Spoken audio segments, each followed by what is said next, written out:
Hello, and welcome to the Spooky Chris podcast. My name is Chris Ringler, your aforementioned Spooky Chris. I am joined tonight by author Barry Maher to talk about his newest book, The Great Dick and the Dysfunctional Demon.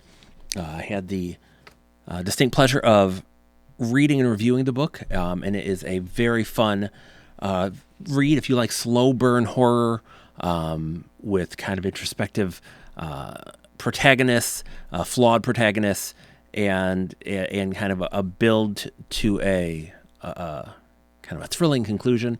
This is perfect for you. The book's only been out about a month, but it's a really solid read, and it's a perfect time of year to dive into something a little spookier. This is a great conversation, and it was an honor to speak with Barry. I'll say it in the wrap up as well, but you can check out more about him and The Great Dick and the Dysfunctional Demon at barrymaher.com. That's BARRYMAHER.com. Without any further ado, let's get into the conversation. Thank you, Barry Maher, for joining me. How are you? I'm great. I'm great. I appreciate you making time for me. This is exciting to talk about your new book, The Great Dick and the Dysfunctional Demon. If you don't mind, I have a couple stories before we jump into the book, though. Sure. Uh, so, this is your first novel, but when you were younger, it seems like you wrote poetry. How did you get interested in writing prose? Actually, I didn't write much poetry when Really? when Your bio lied. I know that was written by a PR person. I made the mistake of saying I made a joke, which is actually true. I the first literary award I ever got was for I was an award-winning poet. I won 5 copies of a Xerox literary magazine. So I mentioned that, and they wrote that I was an award-winning poet in the bio. So I'm not really, it's not quite the Nobel Prize. It's close, but not quite. Well, what did you start writing first? Did you kind of write poetry first? Well, I wrote a couple of pieces of poetry and sent them to a few publications. That's about it. I committed journalism on a freelance basis for a while and I did that for quite a long time actually. And stuff was in maybe 100 different publications, and in order to eat, I had about that many different jobs. It's a tough way to make a living. At one point, I moved onto the beach. I didn't move onto a house on by the beach. I moved onto the beach with the sand and the seagulls. And then I figured out I better find another way to make a living. So I started telling my stories to people and charging them for it to audiences. And that worked out a whole lot better than journalism. Well, my wife actually was in journalism. How did you get into journalism to begin with? For lack of anything else to do. I was a literature major in college, and that made me basically unemployable. And I spent 4 years at Notre Dame studying literature, and then I spent an hour and a half at the University of California, Berkeley in the graduate journalism program. And so when I decided I didn't want to do that, I didn't have anything else to do. I started writing. And that's how I got into journalism. But I wrote for all kinds of publications. I'm probably the only horror novelist who's in the pages of Funeral Services Insider. I am probably maybe the only one ever, and it's the kind of publications I wrote for. And it's a as a freelancer, it was very, very tough to make a living. And at some point, I must have thrown up some poetry to somebody, and they gave me an award. And the award was, as I said, 5 Xerox copies of this literary magazine, and I use literary in quotes. That's great, though.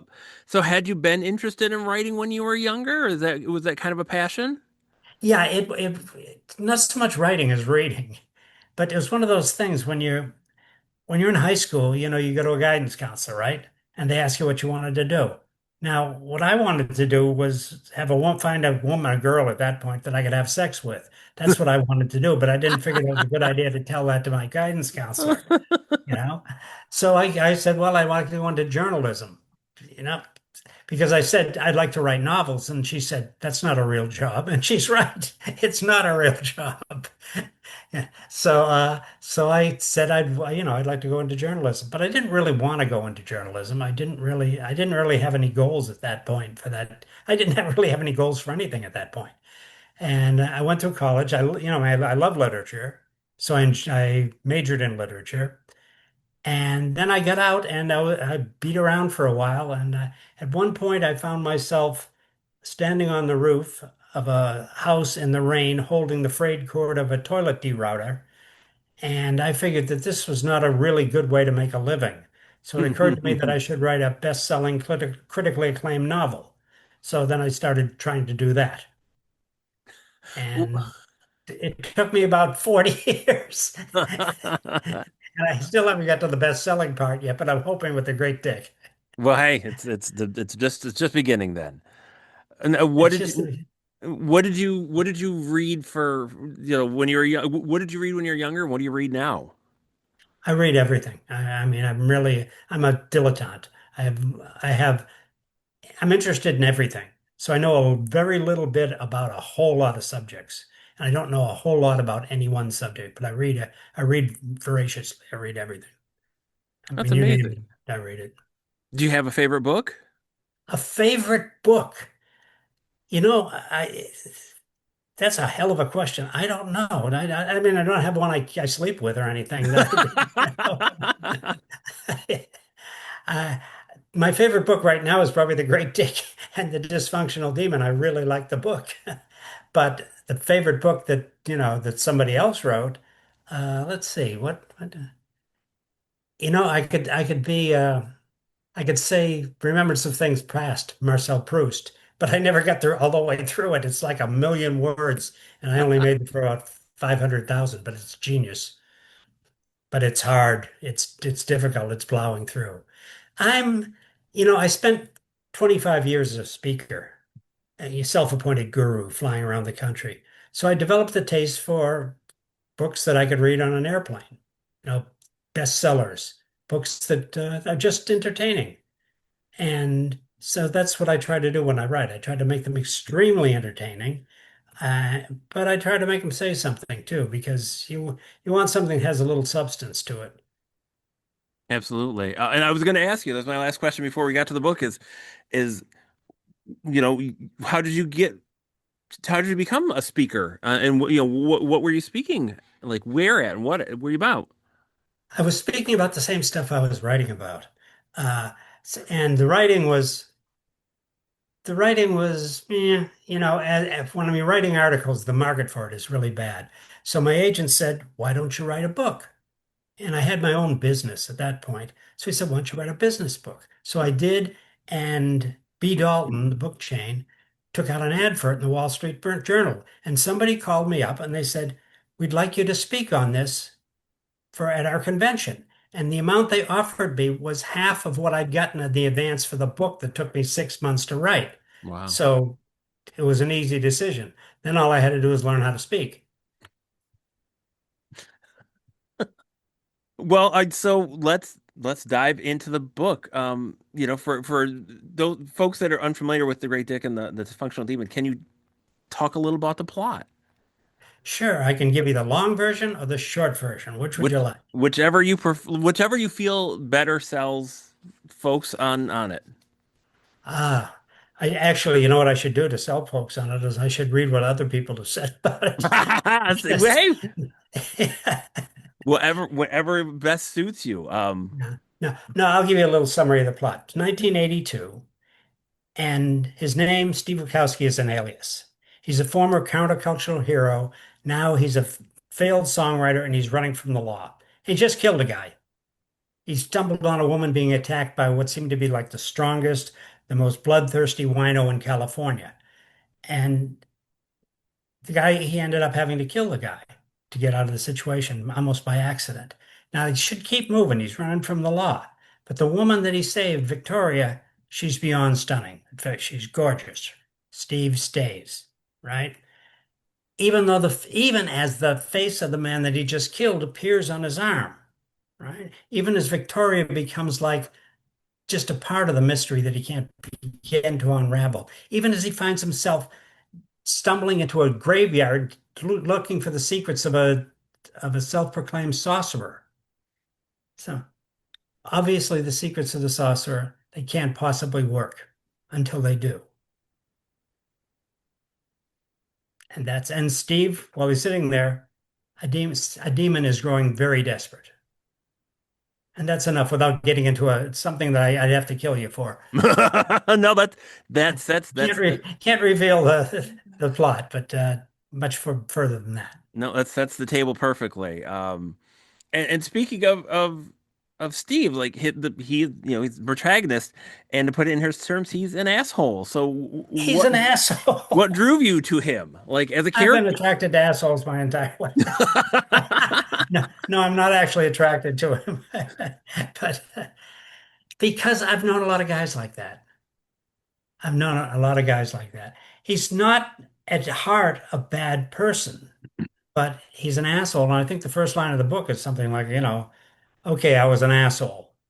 And he was. Hopefully, by the end of the book, people will think maybe he's no longer an asshole. Um, yeah, no, he's a and I said it in my review. He's a fascinating character because it's not often that someone kind of puts you in the seat of someone that has as many very obvious flaws as he does. But I mean, he knows his flaws, and he kind of begrudgingly embraces them all. So it's an uncomfortable breath of fresh air, but it's a breath because it is it's everybody wants to write about kind of the heroic, you know, s- strong kind of tough guy, hero that saves the day. And at many times he fails everyone, including himself. So Exactly right. Exactly. In fact, I mentioned he saves this woman. He saves her almost by accident. He stumbles upon the scene. The person that's attacking her splits, runs away, runs right into him. He can't help but save himself, but save her when had to save himself. And it's a total accident because he spent the first few minutes looking at her, wondering, okay, what am I going to do now? While he's watching her be attacked. So it's not exactly an heroic moment. And throughout the whole book, he has many choices like this, and he very often makes the wrong choice. Hopefully, at the end, he makes the right choice. At least I think he made the right choice.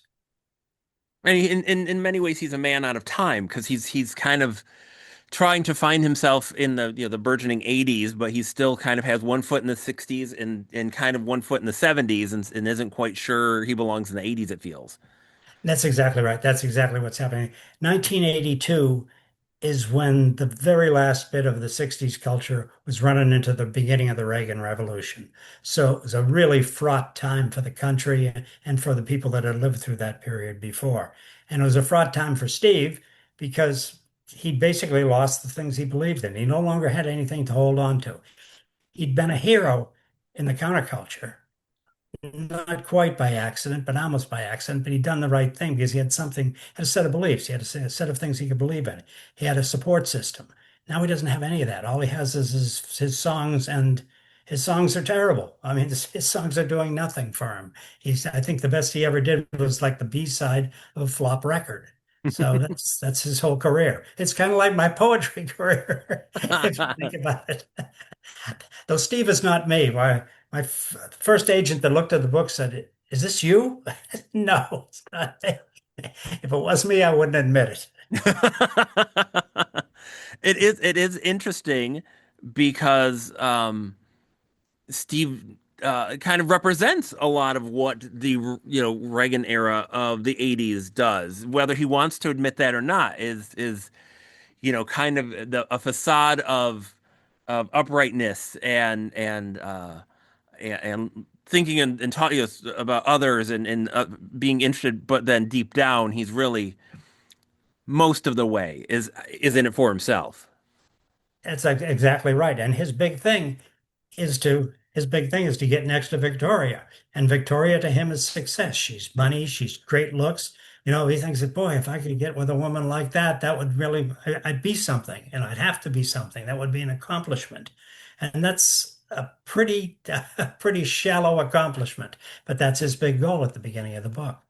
Well, it's interesting because now thinking about it, is he is in my mind like a gambler, but he's like an addict, but like kind of like a gambler. Like if I can hit that one prize, it'll change everything. I get a fresh start. Everything's clean slate, and it's the same kind of thing with her. Exactly. I'm a success Yeah, now. Even though didn't sell any songs, even though I've basically been feeding around for all these years. I was a cigarette salesman as the last job I had. It's a terrible job, you know. But boy, if Victoria wanted me, if I could get next to Victoria, I'd have to be a success. yeah, the perfect '80s man. Like it's all Perfect about the 80s image. man. Perfect 80s man. I mean, what could be shallower? But he realizes that. Yeah. That's the thing about Steve is he's very self-aware. Yes. Oh He's yeah. an asshole and he knows it. Yep. Absolutely. Now throughout the book, you hint at kind of a larger world, just out of view. You talk about things that happen beyond the book, Yes. future events. You talk about kind of things that happened before the book, kind of the deeper dive supernatural stuff, but you don't necessarily get into it. Was it more kind of a building the world out, or did you have kind of an eye to maybe you'll do something later on in this world again? Well, I wasn't so much setting it up as I was. I mean, obviously, I wanted to build out the world. I mean, that's what you have to do when you're building a world, right? But it wasn't that I was setting up a sequel or a series, as although I may do another one, as so much as I wanted people to realize that this guy is a big success, a huge success by the end of the book, which we don't get to, right? I mean, he is one of the things he mentions, I think, at one point was, I'm probably the only person that was ever on the cover of Time magazine that did some idiot thing he did, whatever it was. So, yeah, I drop a lot of hints like that, that this guy becomes more than we see he is. And we wonder, how does he get from here to there? And what we see in the book is the first few steps of getting from here to there. Yep. You mean? Yeah, no problem. Yeah, yeah, yeah, absolutely. And it's interesting. It's you you you really do thread the needle because it's you do a very nice job of setting it up, but not doing it in such a way that you feel cheated of like, well, you didn't, every question, essentially that you would want answered in the book about the book is answered. And there's questions that you have afterwards, but it doesn't necessarily have to do with that story. And Right. that works perfectly. Yeah, and that's exactly what I meant to do. I thought I was going to have a problem with my agent and the editors with the ending because the ending is completely pointing towards the future. But everybody seemed to love it, so good. I left it. Yeah, absolutely, absolutely. Now there's definitely a strong undercurrent, themes from, and you call it out right, right at the beginning, themes from Moby Dick and Great Gatsby. How important were those to kind of capturing the kind of the situation of the characters and who they were? I beyond the fact that of the idea of that this half-assed failure that or half-assed attempt to overcome a failure that's threatening to dominate somebody's life.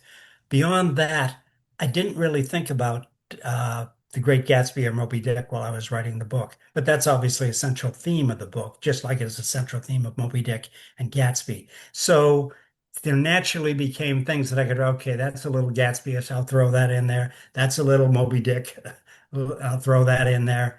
So without consciously planning that, it just worked out organically with the structure of the book, what the it was I was writing the book. And that's really, to me, that's the best way for something to work out. If you plan these things, then sometimes it's like you're cranking the reader over here, you're cranking the reader over there. Okay, look at this clever thing I wrote here, or look at this clever thing over here. The things that come out naturally are the things that really work because they're part of the story or they're connected to the story.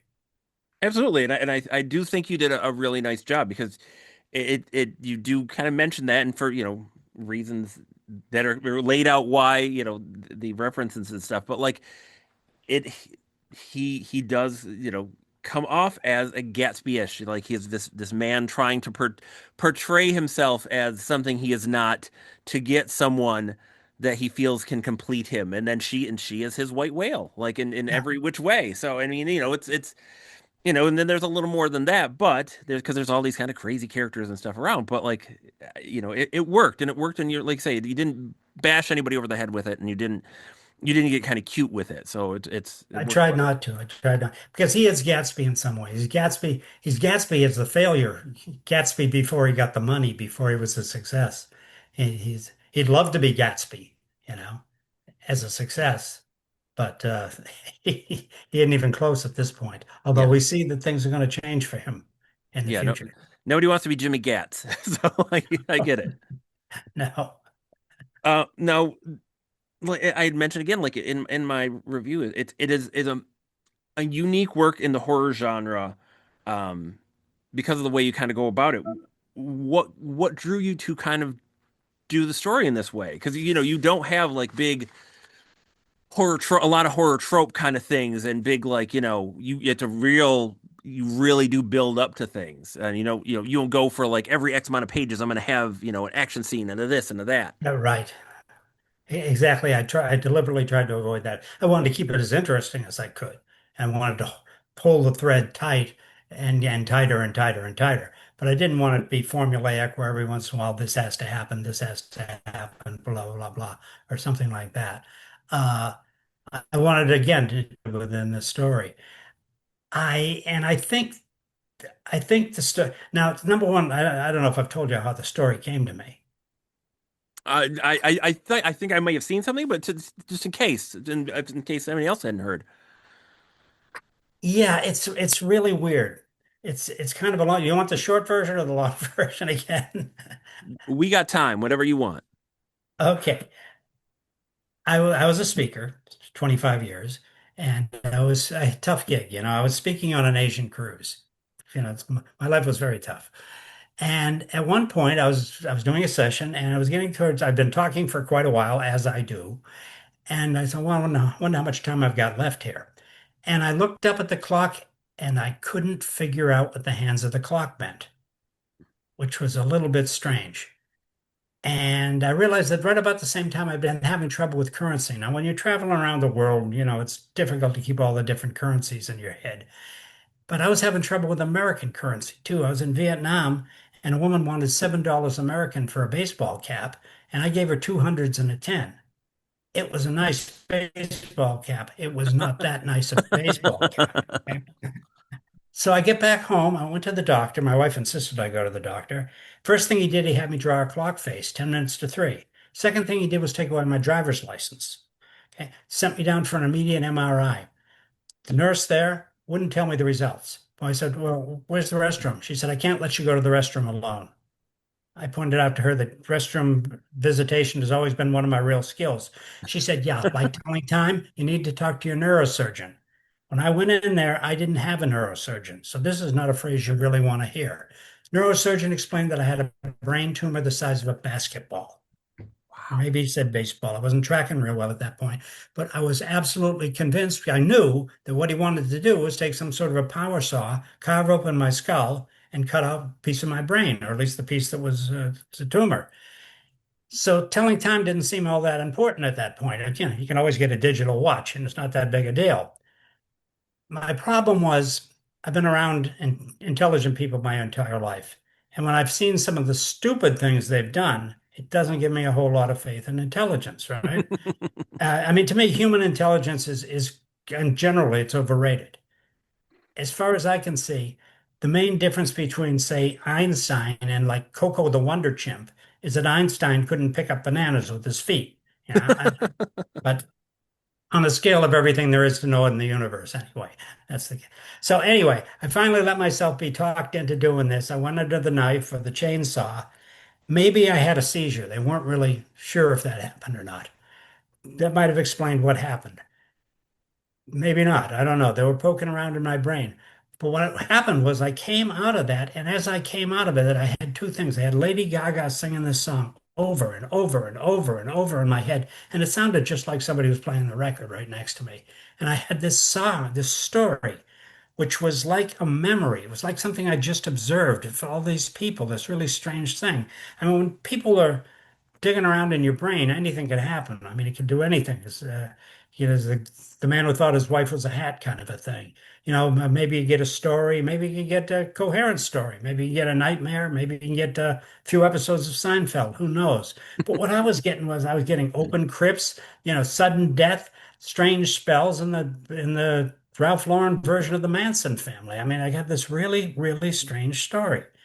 And Lady Gaga, fortunately, went away after a couple of days. To listen to that song got a little old, believe me. Uh, the story stuck with me, and that became the basis for the Greek Dick and the Dysfunctional Demon. I spent 2 years, once I was able to, getting it all down, working out all the various plot lines and the various themes, and that's how it came to me. It's a very strange story. It's stranger than the Great Dick and the Dysfunctional Demon in some ways. Well, I mean, I'm glad you came through it, you know, Me too. and with a book. I mean, so wow. Yeah, Yeah, that's why I'm a little reticent about a sequel. I can understand. You don't necessarily want that inspiration. Right. That's fair. Now, how did you come to your publisher, Crystal Lake Publishing? You know, my initial reaction, I've written 6 or 7 other books in various editions. And when my books would come, I get back the rights to them, I'd put them out myself because I'd sell them in bulk to my speaking clients. And it's very nice. And so my original thought for this was that I would just self-publish. So perfect. And then I went into self-publishing and started investigating how tough it is. And I realized I'd have to learn a whole entirely new business, not just promoting books, but publishing them and doing that whole thing. So I basically chickened out. And I said to my assistant, see if you can find me a really good independent we can make a deal with. And we won't have to go through the whole rigmarole because at that point I didn't have an agent. I didn't need an agent. When you're a speaker, they come to you and ask you if you want to write books. You don't have to go through them. Uh, so rather than go through that and get an agent and then, submit it to this place and that place and the other place, I said, let's find an independent. And Crystal Lake, really good reputation. I looked at their books and what they were doing and how they were promoting them, and I said, yeah, let's go for them. And they read the book. Joe Meinhardt there read the book and sent an email back, let's do it. And we said, okay, let's do it. And of course, I get a much better deal than if I go into a traditional publisher. Well, that's fantastic, and I can speak from experience that self-publishing is no fun. So I Yeah, that's applaud nice you to on know. your I applaud you on doing it the smart way. Well, the lazy way. I'm lazy.